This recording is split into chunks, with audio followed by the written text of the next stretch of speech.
안녕하세요. 최근 인터넷이나 휴대폰 같은 전기통신 수단을 이용한 피싱, 파밍, 스미싱, 메모리 해킹 같은 전자금융 사기 범죄가 빈번하게 발생하고 있고요. 또 그 수단 또한 점점 지능화되고 있는 실정입니다. 더 큰 피해를 막기 위해서 저희 전자금융 사기 전담반이 뭉쳤는데요. 먼저 함께해 주시는 전담반 멤버들을 소개하겠습니다. 자, 김복주 교수님 모시겠습니다. 네, 안녕하십니까. 저는 현장감 넘치는 사건 이야기를 들려드릴 범죄 현장 전문가 김복준입니다.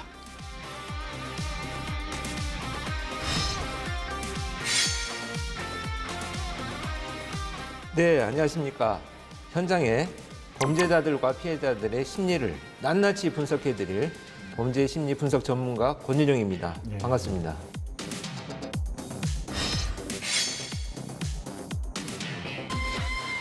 제가 이렇게 두 분 딱 모셔놓고 보니까요. 이거 어벤져스가 따로 없다.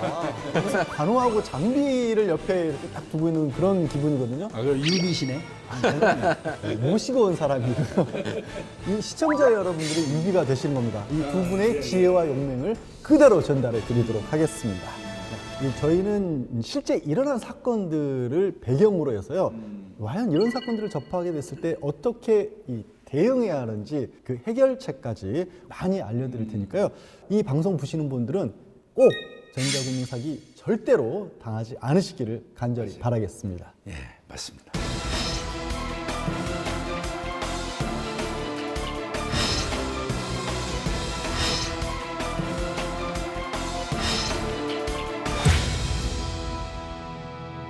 오늘 첫 번째 전자금융 사기는 어떤 이야기로 준비되어 있는지 단서부터 만나보시겠습니다. 전자금융 사기라고 이야기를 하는데 이게 디지털하고는 살짝 거리가 있어 보이는 지금 택배 상자거든요. 네, 그렇습니다. 저도 굉장히 의아스러운데 내용물을 일단 한번 확인을 해보겠습니다. 한번 뜯어보세요. 네, 한번 뜯어보겠습니다. 뭐가 들어있나요? 어? 체크카드가 들어있습니다. 아니 체크 상자에 왜 체크카드가? 누가 체크카드를 보내달라 이렇게 요구하는 경우는 흔치 않은 경우거든요. 그런데 실제로 우리들이 일상생활하면서 다른 건 몰라도 카드를 남한테 주는 경우는 흔치 않거든요. 그러니까 얼마나 현란한 말솜씨에 속아서 본인의 체크카드를 택배로 보내주겠어요. 쉽지 않죠. 또 그 체크카드라는 것이 신용카드보다는 훨씬 더 쓰기가 용이해서 굉장히 위험한데 아무래도 이게 어떤 그 보낼 수밖에 없는 어떤 상황에 따라서 이분이 택배 상자에 정말 자기 카드를 보내주시지 않았는가 이런 좀 걱정이 됩니다. 네, 맞습니다. 오늘 사건의 주인공은요. 스스로 범인에게 자신의 체크카드를 택배 상자에 곱게 싸서 보내준 겁니다. 도대체 어떤 일이 있었길래 이런 사건이 벌어졌는지 오늘의 스토리 이 영상으로 만나보시겠습니다. 오늘 국내 신규 발생 환자 규모가 최대 규모를 나타내고 있습니다. 일상을 마비시킨 코로나19로 자영업자들의 경제적 손실이 커져만 가는 나날. 조금만 더 버티면 좋은 날이 올 거라고 신락 같은 희망을 안고 살아가는 자영업자들. A씨도 그런 자영업자 중 한 명이었다. 오늘도 손님이 없네. 이때 텅 빈 가게를 지키고 있는 A씨에게 도착한 문자 한 통. 문자 내용에 솔깃한 A씨. 대출 상담을 위해 서둘러 통화를 시도해 보는데 안녕하세요. 그 문자 보고 전화 드렸는데요. 긴급재난지원금 대출 대상이 선정되어서요. 안녕하세요. 네, 일단 생년월일과 본인 명의의 계좌번호 말씀해 주시면 확인 도와드리겠습니다. 다양한 형태로 정부 지원이 있던 시기라 별다른 의심 없이 상담원의 질문에 답한 A씨. 제가 지금 문자 한 통 보내드렸는데요. URL 누르시고 모바일 애플리케이션을 설치하셔야 대출 신청이 가능합니다. 전화 끊지 말고 다운 받아보시겠어요? 네. 대출이 꼭 필요했던 A씨는 의심 없이 애플리케이션까지 설치했다. 설치했습니다. 아까 말씀해 주셨던 계좌번호와 연동된 체크카드가 있어야 신청이 완료됩니다. 계좌의 체크카드를 택배로 보내면 긴급지원 대출 신청이 완료된다는 말에 그 어떤 의심도 없이 체크카드를 택배 상자에 담아보낸 A씨. 대출이 승인되면 조금 더 버텨볼 수 있다는 생각으로 다시 힘을 내며 일상을 보내고 있었다. 그리고 며칠 후 한 통의 전화를 받게 된 A씨.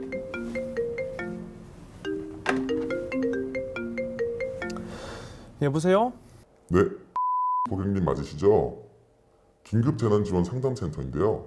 거래 내역을 부풀리는 과정에서 문제가 생겨 고객님의 계좌가 정지되어서요. 상담원은 일시적으로 정지된 계좌를 풀어야 한다며 금융감독원으로 전화를 걸게 했다. 그럼 금감원에 문의하면 되는 거죠? 상담원의 요구대로 금융감독원 대표번호로 전화를 건 A씨. 네, 확인해 보니까 갑자기 신용등급이 향상되셔서 그 일시적으로 계좌가 정지가 된 것 같습니다. 고객님 계좌가 정확한지 확인하는 보증금 1,000만 원을 송금하셔야 저희 계좌가 거래와 대출이 그대로 진행되십니다. 바로 입금하겠습니다. 본인 인증 절차라는 말에 마지막 갖고 있던 여유 자금을 모두 입금한 A씨. 하지만 입금 후 며칠이 지나도록 연락이 없는 상담원. 1,000만 원을 송금한 금융감독원도 사라지고 긴급재난지원 상담센터까지 사라졌다. 뒤늦게 보이스피싱 사기였다는 걸 깨달은 A씨. 마지막 희망마저 사라져버린 A씨는 잃어버린 돈을 찾을 수 있을까? 정말 답답하네요. 이게 좀 사실 우리가 사건이 발생하면 당사자의 심정을 모르기 때문에 보는 사람 입장에서는 혹시 이렇게 어리석을까 하는 생각을 혹시 할 수 있겠지만 당사자로서는 굉장히 절박한 상황이지 않나 하는 안타까움이 있습니다. 우리 부모님들이 저런 일을 겪으시면 그럼 우리는 어떻게 해야 될까 이런 생각이 들었는데 최근 보면요. 재난지원금, 지원대출 이런 쪽으로 전자금융 사기 내용들이 심심치 않게 뉴스에도 나오거든요. 결국은 이제 돈이 모이는 곳에 범인들이 모인다. 뭐 이런 정설이 있는데요. 특히 이제 코로나19로 인해서 이제 경기가 너무 어렵다 보니까 이런 간절한 상황, 절박한 상황을 이용한 이런 범죄들이 계속 늘어나고 있는 실정인 것 같습니다. 이번에 이 사건을 보니까 이제 특징이 좀 바뀌었다는 거예요. 범죄의 특징이. 예전에는 무작위로 문자를 보내서 그 내용 시키는 대로 따라가는 형태였다면 이 경우는 어떤 식이냐면 진화된 거예요. 대출 상품의 승인 대상자로 선정이 됐다. 그러니까 이제 이른바 얘기하는 그 밑밥 가는 거예요. 명단이 이미 있는 사람들. 그렇죠.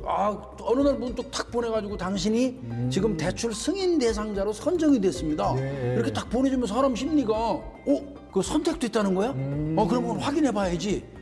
알아보게 되잖아요. 네. 이런 심리를 교묘하게 이용하는 것 같습니다. 사실 이게 이제 사기 범죄는 본질적으로 사람들의 불안, 그다음에 두려움 이 두 가지 감정을 교묘하게 이용하면서 진화되어 가는 것인데요.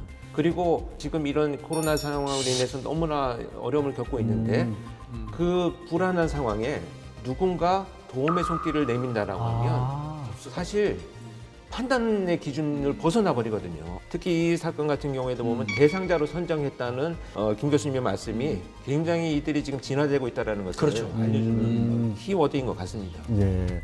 여기서 좀 혼돈하실 것 같아요. 분명히 금감원에 전화를 해서 물어봐라 이랬단 말이에요. 그래서 피해자는 금감원에 전화를 했어요. 그래서 시키는 대로 다 했어요. 예. 돈도 입금했어요. 근데 왜 돈이 없어지는 거예요? 이 상황을 어떻게 설명을 해야 되죠? 이거는 이제 사건을 더 한쪽에서 한번 생각을 해보세요. 문자 왔죠? 네. 네, 문자 봤어요. 문자 보고 전화 걸었죠. 네. 통화하는 도중에 뭔가 지시를 하는 게 나오죠. 뭘 깔아라고 그렇게 맞습니다. 얘기해 주던데? 아마 그게 문제인 겁니다. 그게. 휴대폰에 뭘 설치하라고 했잖아요. 예, 그게 그 사람이 시킨 게 이제 하나의 수법인데 그게 바로 스미싱이라고 하는 범죄예요. 스미싱. 문자로 접근해서 그 안에 그 뭐 영어로 막 쭉 이렇게 한 줄로 써 있는 거 있어요. 숫자하고 조합돼 가지고 예, 예. 그거 누르라고 시킨단 말이에요. 예, 예. 이제 이른바 그 링크라고 얘기하는데 그거를 딱 누르는 순간에 어플이라는 게 깔아져요. 네. 예, 그 아주 악성에 좋지 않은 거거든요. 그게 이제 어떤 거냐면 전화 가로채기예요. 전화 가로채기. 즉 말하면 딱 눌러가지고 까는 순간부터 나한테 걸려오는 전화 이런 게 전부 그 사람이 다 같이 받아요, 같이. 그래서 통제까지 할 수 있어요, 걔가. 아는 사람이 나한테 보내준 거라도 그거는 아예 안 누른다고 생각하시면 돼요. 누르지 않으면 그런 사건에 개입될 수 없어요. 교수님 말씀하신 그 아는 사람이라는 게 실제 아는 사람이 아니라 그렇습니다. 뭐 자기 뭐 자식이라든가 그럼요. 아니면 친구라든가 이런 사람 전화번호처럼 가장에서도 올 수 있으니까. 그럼요. 그리고 아는 분이 왜 그 복잡한 걸 왜 누르라고 하겠어요? 맞습니다. 직접 전화. 친구가 자식이 그렇게 안 하니까 그러니까. 절대 하지 마시고요. 그래서 우리 오랫동안 현직에서 수사를 하신 김옥진 교수님 아시겠습니다만 우리는 누군가가 좋은 제안을 할 때 거절을 하면 무례한 사람으로 인식을 해요. 그래서 많은 피해자들이 이런 유형의 범죄의 피해를 당하지 않기 위해서는 사실은 조금씩 무례해도 됩니다. 무례해도. 왜냐하면 거절 안 하는 거죠, 확인되지 그러니까. 않는 상황에 대해서 내가 그냥 거절해버려도 거절이죠. 나쁜 사람이 아니에요. 아니 맞아요. 그런데 아까 교수님이 그 막 영어랑 숫자랑 쓰여 있는 거 증거 있는 거 예. 누르지 말라 그랬는데 생각해 보니까 전화는 끊었는데 이미 그걸 눌렀네. 이러면 어떻게 해요? 사실 이게 굉장히 어려운 얘기인데요. 이 휴대폰이라고 하는 것이 기능이 워낙 많다 보니까 네. 어떤 어플이 깔려 있는지를 찾기조차도 사실 쉽지가 않습니다. 그렇죠. 거기 있는 것도 모르는데 뭐 새로운 걸 깔아놓으면 어떻게 알아요? 그리고 또 이제 연세가 많으신 분들은 되게 생소한 것이기 때문에 뭘 지워야 될지도 모르는데 이런 경우에는 사실은 이제 뭐 데이터를 뭐 다 삭제하고 어플도 삭제하고 백업을 해야 된다라고 하는데 본인이 어려우시니까 차라리 도움 요청을 하셔서 그 휴대폰을 판매하는 곳이라든지 통신사에 얘기를 하시는 것도 오히려 도움을 받을 수 있는 기회가 되지 않나 그런 생각이 듭니다. 근데 교수님 궁금한 게 진짜로 그 재난지원금 대상으로 선정됐다라고 진짜 문자가 오기도 하나요? 국가기관이나 그러니까 국가기관에는 저 공직 세계 다 얘기하는 거예요. 검사도 있고 경찰도 있고 막 이런 그런데 뭐 세무라든가 지원해주는 행정부도 있고 뭐 이런 국가기관 아니면 이제 금융기관, 은행이라든지 금감원이라든지 뭐 이런 데서 전화로 내 말대로 따라하십시오. 이렇게 오는 거는 얘기할 것도 없이 무작정 사기예요. 아 그래요? 그런 일은 없습니다. 근데 사실 이게 이런 범죄가 나타나는 데에 배경을 잠깐 들여다 보면 코로나 시대에 이제 사람들이 많이 모이질 못하잖아요. 네. 그래서 우리가 뭐 청첩장을 보내는 것도 지금 다 휴대폰으로 보내고 이제 거기에서 이제 클릭을 하는 것이 우리가 일상화되어 있다 보니까 네네네. 자기도 모르게 반드시 이런 국가기관에서에도 이런 방식으로 한다는 것이 우리가 이제 스스로 학습화되어 있는 거죠. 아, 그 익숙해져 있는 사회적 변화를 범죄자들이 이용하는 그런 거죠. 아, 자, 근데 그 단계를 넘어서서 돈 이미 보내버렸어. 그때는 끝난 걸까요? 그때도 마지막으로 해야 될 게 있을까요? 할 수 있는 게? 송금을 했는데 이 생각이 딱 들으면 그걸 아는 즉시 잃어버리지 말아요. 1332 금융감독원 전화번호거든요. 그냥 국번 없이 1332 전화해서 사정을 말씀하시고 예. 그다음에 할 수만 있다면 본인이 거래하는 은행 있잖아요. 예. 내 통장에서 지금 송금 요청이 들어와 있을 거면 그거 지금 정지해 주세요. 그 요청을 하는 겁니다. 빼가지 못하게 막아달라. 그렇죠. 예, 하는 거죠? 그렇게 하는 겁니다. 지금 자 여기서요. 지금 김옥진 교수님 굉장히 중요한 말씀을 하셨는데 한 가지만 추가를 드리자면 이미 이 전화기는 내 거가 아니다. 라는 그렇죠. 말씀을 하셨잖아요. 그렇네. 그러니까 여기에서 112 신고를 하거나 공감을 신고를 한다는 것은 오히려 범죄자들의 공모자들한테 전화가 갈 수가 있는 위험성이 있으니까 주변 사람들의 다른 휴대폰으로 112나 경찰에 신고를 한다든지 그렇죠. 이런 방식이 훨씬 더 피해를 줄일 수 있는 기회가 이거 됩니다. 나중에 이제 알게 되면 막 이제 본인들이 막 속이 터지죠. 내가 어쩌다가 이런 걸 눌러가지고 내가 바보야 막 이런 그 본인이 자책하는 경우 많거든요. 근데 그러실 필요 없어요. 사실은 워낙에 이 범죄자들이 지능적으로 접근하기 때문에 넘어간 거거든요. 그래서 너무 자책하시지는 말아야 돼요. 아, 정말 예방이 너무너무 중요할 것 맞습니다. 같아요. 이렇게 말씀을 드렸고 누르지 마라, 돈 보내지 마라, 전화 끊어라 말씀을 드렸는데 우리 교수님께서 좀 한 방에 정리 좀 해주세요. 첫 번째, 아까도 말씀드린 것처럼 국가기관은 절대로 이 전화로 지원금 관련된 이런 절차를 뭐 눌러라 하면서 시키지 않습니다. 네. 국가기관은 절대 그런 일이 없어요.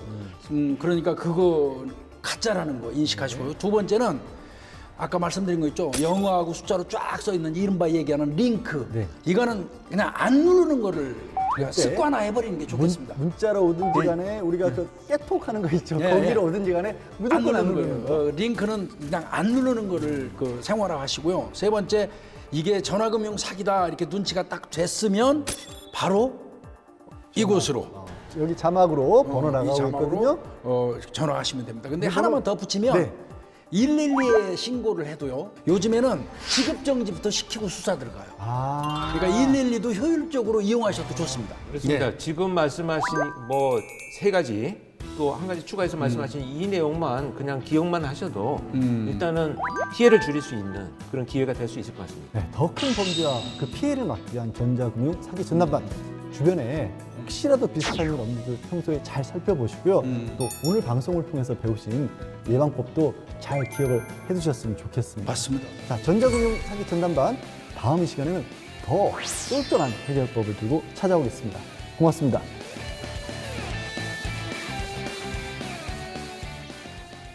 그러시면 저랑 통화 중에 있으셔가지고 혹시 모바일 네이버 접속 한번 가능하십니까, 고객님? 네. 네, 접속하셨으면은 네이버 검색하시는 검색란 있으시죠, 고객님? 네. URL 바로 가기 눌러주시고요. 네. 네, 고객님 그러시면은 일단 제가 공문서 보내드리고 승인 처리 나시면 바로 전화 드리도록 하는데.